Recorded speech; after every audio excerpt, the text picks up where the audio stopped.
Marshes is a beautiful lowland wetland area situated in Somerset between the Mendip Hills to the north and Poldings Ridge to the south.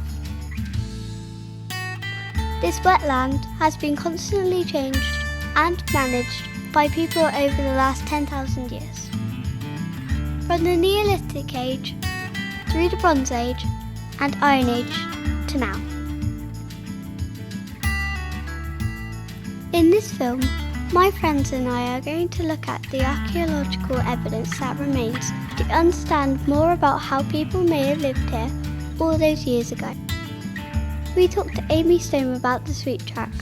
So the Sweet Track is one of a number of trackways that's been found in the area. But what we've done here is build a reconstruction so that people can see what the Sweet Track would have looked like. Why did they use them? 6,000 years ago, a lot more of this landscape was reed bed. It was a lot wetter than it is now, a lot more bog and swamp. In the Stone Age, people would have had their homes on the islands of higher land where it was drier. They would have wanted a way to come and make use of the wetlands, and so they built trackways to get across the wetter land. How many people would have been able to travel on the Sweet Track at once? As you can see from the reconstruction, it's quite narrow, so if you had to pass somebody, you'd have to get very close to them to be able to pass each other by. The original trackway still lies in situ underneath the ground on Shapwick Heath Nature Reserve.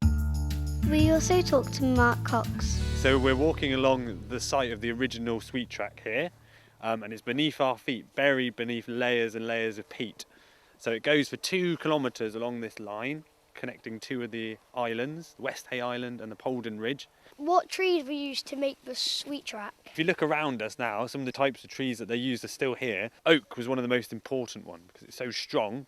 And then they used lots of different woods to make the crosses, which held the planks in place. This is an oak leaf, and this is an alder leaf. What objects were found by the Sweet Track and why were they buried? One of the most important objects that were found by the Sweet Track was a jadeite axe. And jadeite is a very precious type of stone. So it was placed purposefully by the side of the Sweet Track. They would have put it in the water. And why they did it, no one really knows. But it must have been a special offering to the water or the water gods or something. How is the Sweet Track preserved? Well, normally wood breaks down and decomposes and makes up the soil. But here on the Somerset levels, because the ground is so wet, the timber is preserved because there's no oxygen. So there's no bugs, no bacteria, no insects to break it down. On the reserve, we've got to be very careful because all the water's been drained over the last 2,000 years. And so we have to make sure the water levels are just the right height. So we have a series of valves along its length to open and close to let water in and out to make sure the water level is where we want it to be. Which tools were used to make the Sweet Track? The Sweet Track was made only using stone tools. So they would have had flint, which is a type of stone, axes. And they would use that to chop down the trees, and then they would use wooden wedges to split the wood down the middle to make the planks. We also know they would have waited for a beaver to chop down a tree, and then they would have used the wood in the use of the Sweet Track. Why do you think they had cows? Because on some of the pots we could find milk residue. So some of the milk where it's been boiled and burnt onto the pot, preserved in the peat, and then later on archaeologists have found it and been able to analyse it and work out that it is milk.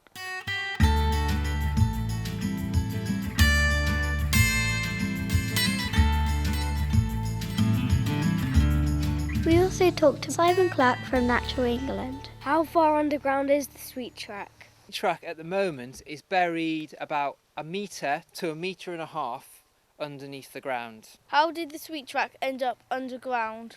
Now over time, as plants and things break down and die, they fall to the ground. The more and more the leaves fell on the ground each year, the soil level would come up and they form soil, or in this area we call it peat. And over thousands of years that slowly builds up, and then it surrounded the Sweet Track and kept coming up and up and up. So before you know it, the Sweet Track is actually buried underneath the ground.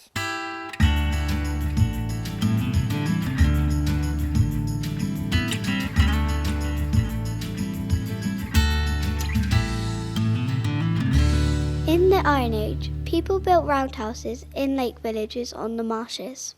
Mark, can you tell us what a lake village is? Well, a lake village are a series of artificial islands with buildings like this roundhouse built on top of them. So in order to stay dry, they built their houses on little clay islands and lived out in the swamps. Mark, could you tell us what the Lake Village people would have eaten? People in the Lake Village didn't have a lot of access to growing land, so they would have mainly been hunting in the wetlands. Beavers, bitterns, which are a type of big bird, swan, goose. They would have eaten all kinds of berries and nuts they would have foraged. They also would have foraged for mushrooms. They would have eaten the inner bark of trees. Loads of things that today we don't even think about as food. They would have known how to process and how to turn it into a meal.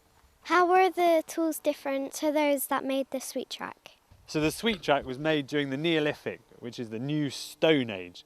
After that came the Bronze Age, which was the dawn of metal, where people started using bronze tools, which is a type of metal where you combine copper and tin and make a hard metal that way. And after that we get the Iron Age. So they had discovered the use of metals.